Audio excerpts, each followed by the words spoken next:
Welcome back student, myself Pankaj Kumar, working as a assistant professor in the Department of Computer Application from Lal Bahadur Shastri group of institute in Lucknow. So आज हम लोग पढ़ेंगे classical theory.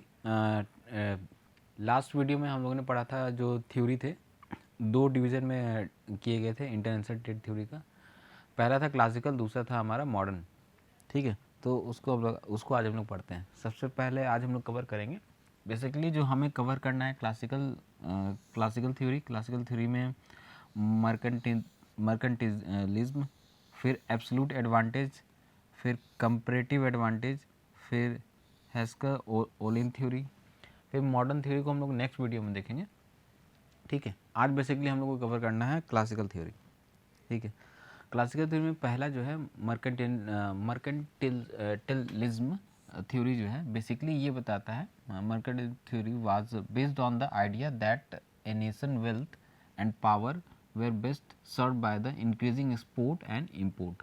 ठीक है, international trading के ये theory है। Basically ये जो पहले जो हम लोग जो इंटरनेशनल ट्रेडिंग करते थे उस केस में जो ये सबसे पहला जो थ्योरी डेवलप किया गया था जिसमें केवल फोकस किया गया किसके ऊपर, जिसमें केवल किस पे फोकस किया गया कि अगर आपको ट्रेड करना है यानी जिस कंट्री के पास किसी कंट्री के पास अगर गोल्ड ज़्यादा है तो हम कह रहे हैं कि वो ज़्यादा से ज़्यादा क्या कर पाएगा, ट्रेडिंग कर पाएगा। ठीक है, या हम ये भी कह पा रहे हैं कि वो ज़्यादा क्या है, कैपिटलिस्ट वो सबसे एक अमीरों की लिस्ट में आ रहा है। ठीक है, तो यानी कि अगर बिजनेस आपको करना है इस थ्योरी के अकॉर्डिंग तो यहाँ पे यही एजम्पशन किया गया कि गोल्ड और जो हमारे पास अदर जो हमारे पास मटेरियल्स हैं, मेटल्स जो हैं, उनके ज़रिए आप एक कंट्री से दूसरे कंट्री के बीच में आप बेसिकली क्या कर सकते हैं, ट्रेड कर सकते हैं। ठीक है, यानी अगर किसी कंट्री के पास गोल्ड जो है कम है, गोल्ड कम है तो वो क्या कर पाएगा, वो बेसिकली यहाँ पे क्या कर पाएगा, ट्रेडिंग के पार्ट में काफ़ी कम उसका रेशियो रहेगा। ठीक है, तो पहला पॉइंट तो यहाँ पे यही है कि इस थ्योरी के अकॉर्डिंग हमें मेनली गोल्ड के टर्म में हमें बिजनेस करना पड़ता था यानी ट्रेडिंग करना पड़ता था। फिर यहाँ पे एक कॉन्सेप्ट है ज़ीरो सम।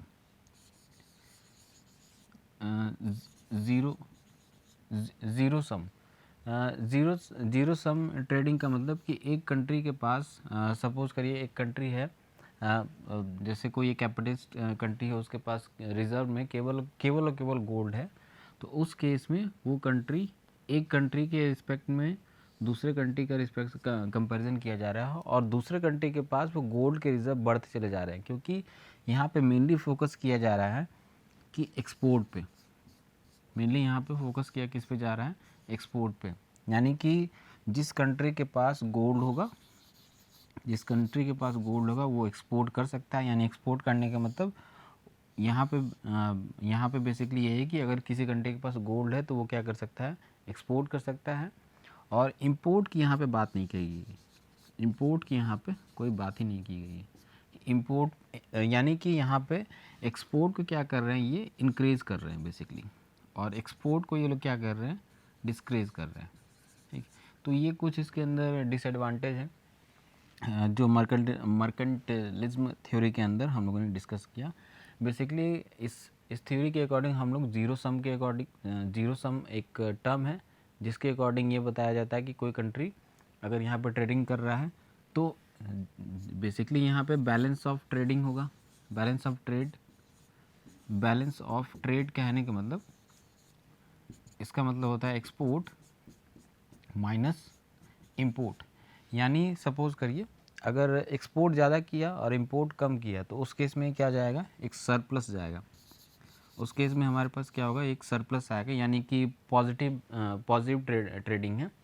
तो उस केस में बेसिकली हमें यही पता चल रहा है कि जो पर्टिकुलर कंट्री है वो ज़्यादा से ज़्यादा एक्सपोर्ट कर पा रही है और जो अदर कंट्री है जिसके रिस्पेक्ट में ये ट्रेडिंग करने जा रहा है वो इंपोर्ट कम कर रहा है।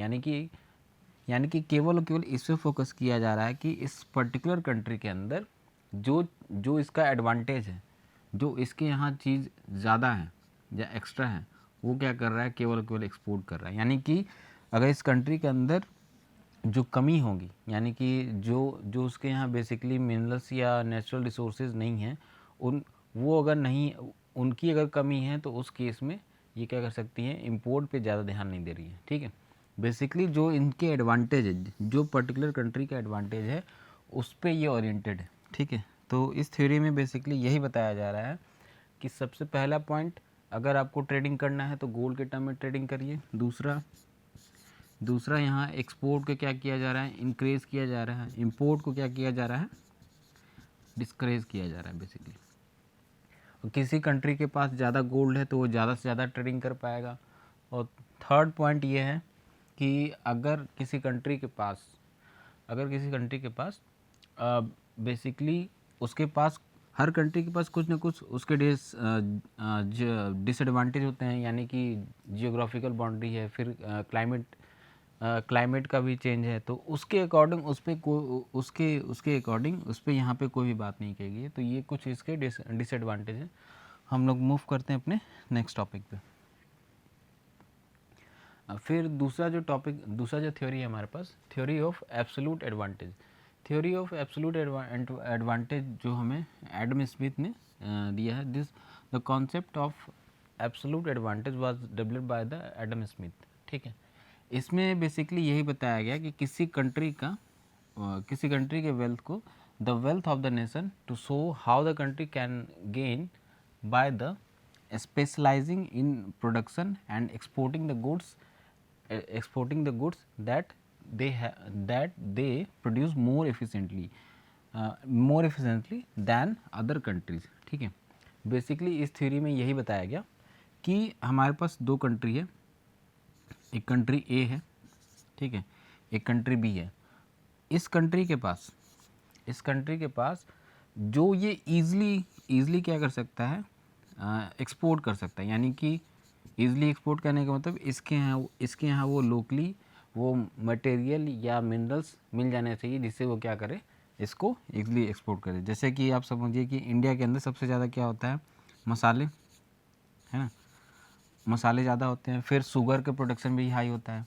ठीक है, तो ये अपने जो यहाँ ईज़िली जो प्रोडक्शन हो जाता है वो अदर कंट्री को क्या कर दे, एक्सपोर्ट कर दे।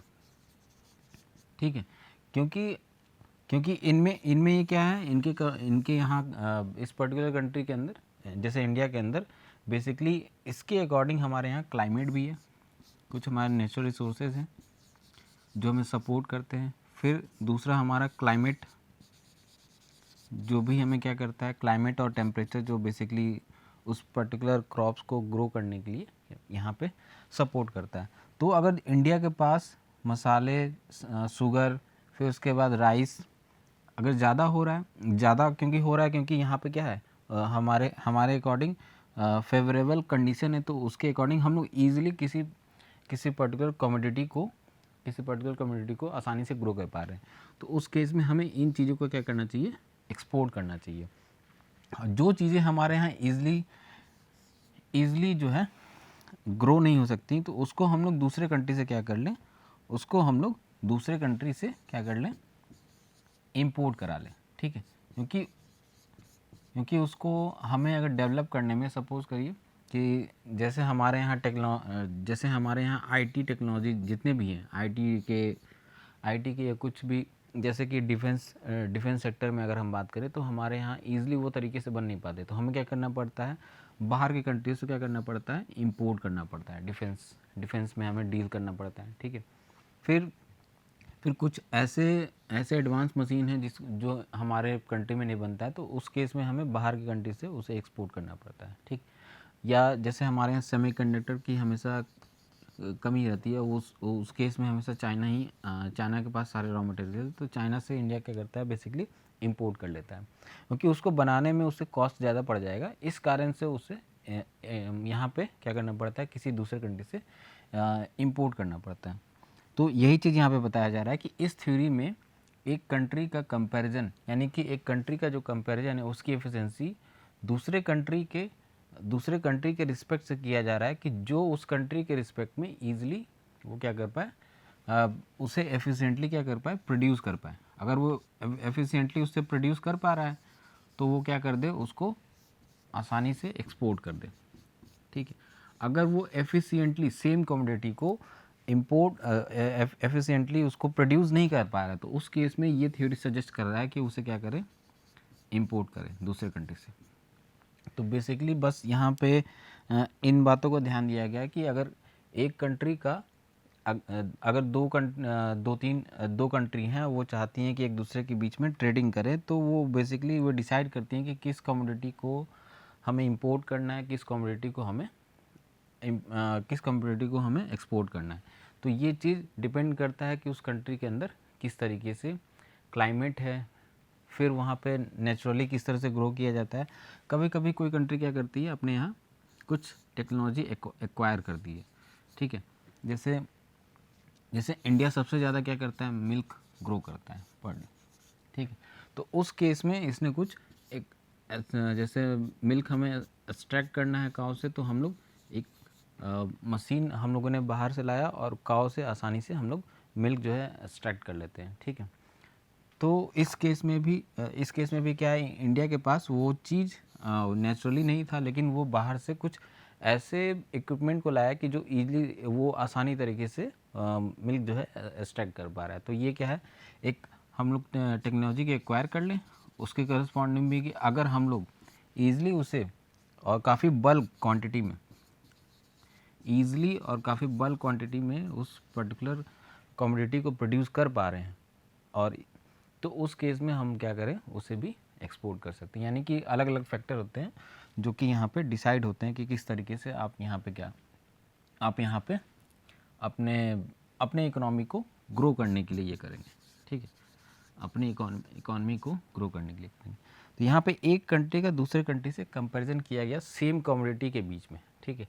तो यही चीज़ यहाँ पे लिखा गया, the wealth of the nation to show how the country can gain by the specialising in production. यानी कि यहाँ पे जो भी स्पेशलाइज्ड है कंट्री किसी पर्टिकुलर कमोडिटी के रिस्पेक्ट में प्रोड्यूस आसानी से कर लेता है, and exporting the goods that they produce more efficiently than other countries, जो कि अदर कंट्री के रिस्पेक्ट में वो काफ़ी ईजिली तरीके से प्रोड्यूस कर पाए। And by importing goods that other country produce more efficiently, ठीक है। तो इस थ्योरी के अंदर एक कंट्री का दूसरे कंट्री के साथ कंपैरिजन किया गया सेम कमोडिटी के साथ, ठीक है। जैसे कि आप सपोज कर सकते हैं कि इंडिया में कॉटन काफ़ी ईजी तरीके से ग्रो कर लिया। जब ब्राज़ील में आप जाएंगे तो वहाँ पे कॉफ़ी की प्रोडक्शन में सबसे आगे ब्राज़ील है, ठीक है।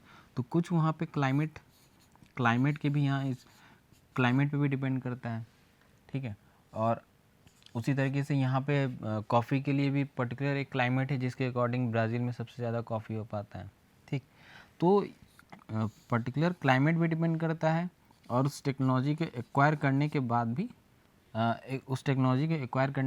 भी ये डिपेंड करता है कि आप उसे एफिशिएंटली प्रोड्यूस कर पा रहे हैं दूसरे कंट्री के रिस्पेक्ट में। तो आप इस थ्योरी के अकॉर्डिंग आप जो है ट्रेडिंग में बेनिफिट पा सकते हैं। जब ट्रेडिंग बेसिकली किया जाता है तो दोनों कंट्री एक दूसरे के साथ क्या करती हैं, इंपोर्ट एक्सपोर्ट करती हैं। तो कभी कभी ये होता है कि कुछ कंट्री, जैसे इंडिया और चाइना की बात कर लें, कि अभी बेसिकली उसे क्या हो रहा है, इंडिया को चाइना के रिस्पेक्ट में काफ़ी ही, यानी इंडिया और चाइना के बीच में बैलेंस ऑफ ट्रेड का बहुत ज़्यादा डिफरेंस आ गया। यानी कि इंडिया को सबसे ज़्यादा चाइना से क्या करना पड़ा है, चीज़ों को इंपोर्ट करना पड़ा है, ठीक है।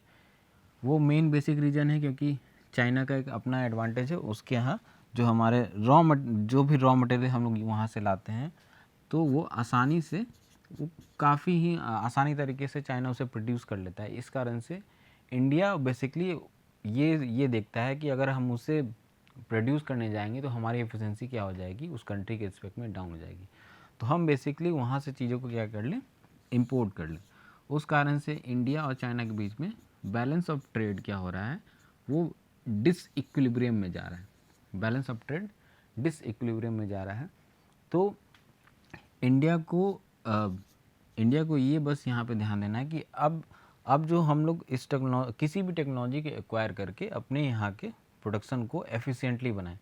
क्यों हो सकता है कि कभी कभी हमारे यहाँ क्लाइमेट सपोर्ट ना करे, तो हमें किसी टेक्नोलॉजी को अडॉप्ट करने के बाद अपने यहाँ उस पर्टिकुलर चीज़ को प्रोड्यूस करें एफिशिएंटली। टेक्नोलॉजी ऑफ ट्रांसफ़र के ज़रिए भी हम लोग उसको और भी स्मूथ कर सकते हैं। तो ये सब चीज़ें हम लोग यहाँ पे पढ़ें। ठीक है, ये कुछ डिफरेंसेस हैं जिसमें कि हम लोग एब्सोल्यूट एडवांटेज और कंपैरेटिव एडवांटेज के बीच में डिफरेंसेस हैं। कंपैरेटिव एडवांटेज कहने का मतलब ये है कि जब एक कंट्री के अंदर हम लोग सेम दो अलग अलग कमोडिटी के बीच में देखते हैं कि किस कमोडिटी को हम लोग ईज़ी तरीके से आसानी तरीके से प्रोड्यूस कर पा रहे हैं, एफिशिएंटली तरीके से प्रोड्यूस कर पा रहे हैं, तब हम लोग कंपैरेटिव एडवांटेज पे फोकस करते हैं। एब्सोल्यूट एडवांटेज कहने का मतलब ये दो कंट्री के बीच में बेसिकली देखा जाता है कि दो कंट्री के बीच में सेम कमोडिटी को कितने एफिशिएंटली तरीके से प्रोड्यूस किया जा रहा है। तो हम लोग वहाँ पे कौन से थ्योरी को अप्लाई करते हैं? Absolute advantage theory. Comparative advantage theory में बेसिकली ये किया जाता है कि जब दो सेम कंट्री के अंदर दो अलग अलग कमोडिटी के बीच में हम लोग ये देखते हैं कि कौन काफ़ी कम कॉस्ट में, काफ़ी कम टाइम में उसको ईजिली ग्रो कर लें। ठीक है, तो उस टाइम पे हम लोग कौन सी थ्योरी लगाते हैं? Comparative theory. ठीक है, तो ये यहाँ पे बताया गया डेफिनेशन में, best at the production of goods and services. जो जिस केस में भी बेस्ट है वो ये बेसिकली दो या दो से ज़्यादा कंट्री के बीच में कंपैरिजन करता है, और ये सेम कंट्री के बीच में ही कंपैरिजन करता है। यानी कि जो हम एक पर्टिकुलर कंट्री की बात की जा रही है कि वहाँ पे कौन से गुड्स और सर्विसेज को हम लोग cheaper cost, time, efficiently, affordable तरीके से हम लोग उसे प्रोड्यूस कर पा रहे हैं। ठीक है, जैसे कि आप सपोज करिए कार है और दूसरा हमारे पास ट्रक। तो इंडिया कार और ट्रक में सबसे एफिशिएंटली किसको ईजिली तरीके से प्रोड्यूस कर पा रहा है या एफिशिएंटली तरीके से प्रोड्यूस कर पा रहा है? तो इंडिया को सबसे ज़्यादा कौन सी चीज़ प्रोड्यूस करनी चाहिए? कार या ट्रक। तो इंडिया सबसे ज़्यादा कार को, अगर इसे देखा कि इंडिया सबसे अच्छा प्रोड्यूस करने में कार है, तो कार को प्रोड्यूस करके क्या करेगा? अपने यहाँ तो उसे यूज़ करेगा ही, साथ ही साथ वो क्या करेगा? बाहर की कंट्री को एक्सपोर्ट भी करेगा। ठीक है, तो ये भी यहाँ पे देखा जाता है बेसिकली। दूसरा यहाँ पे बेनिफिट क्या है? Talent and the resources are the focused on the production. यहाँ पे जो टैलेंट है, ये रिसोर्सेज जो हमारे नेचुरल रिसोर्सेज हैं उनके ऊपर बेसिकली फोर्स करते हैं। Talent and the resources are focused on the production. ठीक है, यहाँ पे बेसिकली टैलेंट एंड रिसोर्सेज है वो फोकस किस पे करेंगे? प्रोडक्शन पे। Production is much more efficient and saving resources. ठीक है, यानी बेसिकली इस पॉइंट से ये बताया जा रहा है कि यहाँ पे हम लोग नेचुरल रिसोर्स, जो हमारा नेचुरल रिसोर्स है उस पर हम लोग ज़्यादा प्रेशराइज करते हैं, यानी कि नेचुरल रिसोर्स को ज़्यादा एक्सट्रैक्ट करते हैं। ठीक है, और इस थ्योरी के अंदर, कंपैरेटिव एडवांटेज थ्योरी के अंदर बेसिकली हम लोग ये देखते हैं कि किस कमोडिटी को हम लोग आसानी से प्रोड्यूस कर सकते हैं, उसके अकॉर्डिंग हम नेचुरल रिसोर्सेज पे कितना कम प्रेशर लगा रहे हैं। ठीक है, यही यहाँ पे लिखा गया, सेविंग द रिसोर्सेज। ठीक है, फिर यहाँ पे जो दूसरा पॉइंट है, third point, cost is notice but not made priority over the production. Cost को नोटिस किया जाता है, लेकिन यहाँ पे but not made priority over the production के रिस्पेक्ट में यहाँ पे प्रायोरिटी उसे नहीं दी जाती है। Cost is the primary factor. ठीक है, यानी कि कंपैरेटिव में हम लोग देखते हैं यहाँ पे factors of production. Factors of production में हमारे पास क्या आता है? Land labour capital, land labour capital and entrepreneur. ठीक है, तो कंट्री को ये देखना पड़ता है कि उसके उसके रिस्पेक्ट में वो किस चीज़ में ज़्यादा एक्सपर्ट है, यानी कि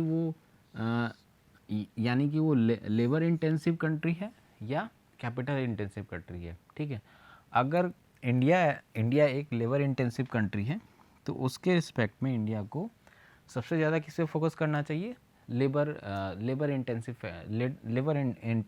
इंडस्ट्री में, यानी कि उसे ऐसे चीज़ों को बाहर से ऐसे चीज़ों को इंपोर्ट करना चाहिए जिससे हमारे यहाँ क्या हो, ग्रोथ हो, इकोनॉमिक ग्रोथ हो। यानी कि हमें सबसे ज़्यादा मैन्युफैक्चरिंग यानी इंडस्ट्री पे ज़्यादा ध्यान देने की ज़रूरत है। ठीक है, क्योंकि हम लोग क्या है, लेबर इंटेंसिव, हमारे यहाँ ज़्यादा से ज़्यादा लोगों को एम्प्लॉयमेंट देना है, तो यानी कि लेबर हमारे यहाँ वर्किंग एज पॉपुलेशन ज़्यादा है, बेसिकली वर्किंग एज पॉपुलेशन ज़्यादा है, तो हमें बेसिकली किस पे ध्यान देना पड़ेगा, अपने लेबर पे। और अमेरिका की बात की जाए तो अमेरिका एक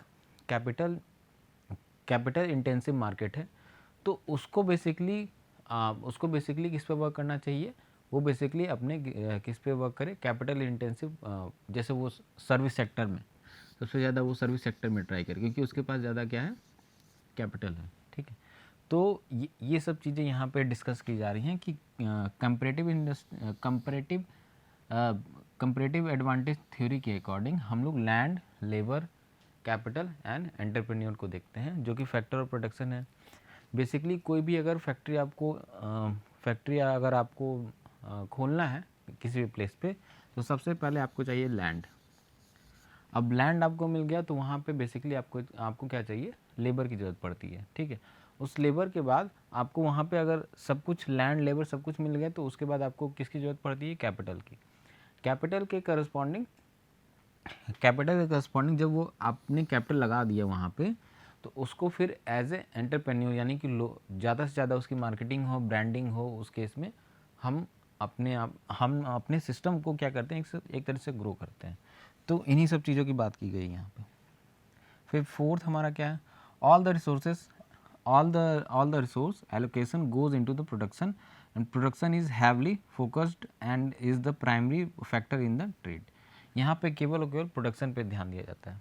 resources allocation varies and is not main focus going into the production, यानी यहाँ पे मेन रिसोर्सेज तो एलोकेट कर दिए जाते हैं अलग अलग, लेकिन यहाँ प्रोडक्शन पे बेसिकली फोकस नहीं किया जाता है। Mutually beneficial trade is needed to take advantage of the comparative cost, यानी कि अगर हम उस चीज़ में हमारे यहाँ वो पर्टिकुलर कमोडिटी वो प्रोड्यूस नहीं हो पा रहा है एफिशिएंटली, तो हम लोग क्या करते हैं, कॉस्ट का यहाँ पे कंपैरिजन करते हैं कि उसको डेवलप बनाने में कितना खर्च आएगा।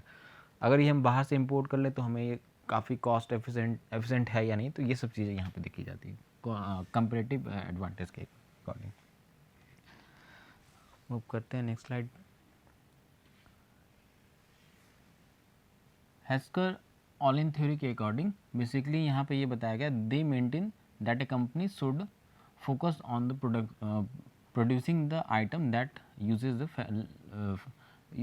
द फैक्टर्स, यानी कि ये फैक्टर्स पे डिपेंड करते हैं कि लैंड, लेबर, कैपिटल और एंटरप्रेन्योर की। ये बेसिकली हमें ये बता रहा है कि किसी भी कंट्री को अगर कुछ भी प्रोड्यूस करना है तो वो बेसिकली किस पे देखेगा, अपने use the factors of production that are in the abundant, जिसमें वो अबंडेंट है, यानी कि वो लेबर इंटेंसिव है, कैपिटल इंटेंसिव है, तो उसे बेसिकली अपने उस एरिया में देखना पड़ता है। If a country usage the factors that is has in the abundant, जो उसके यहाँ ज़्यादा है, then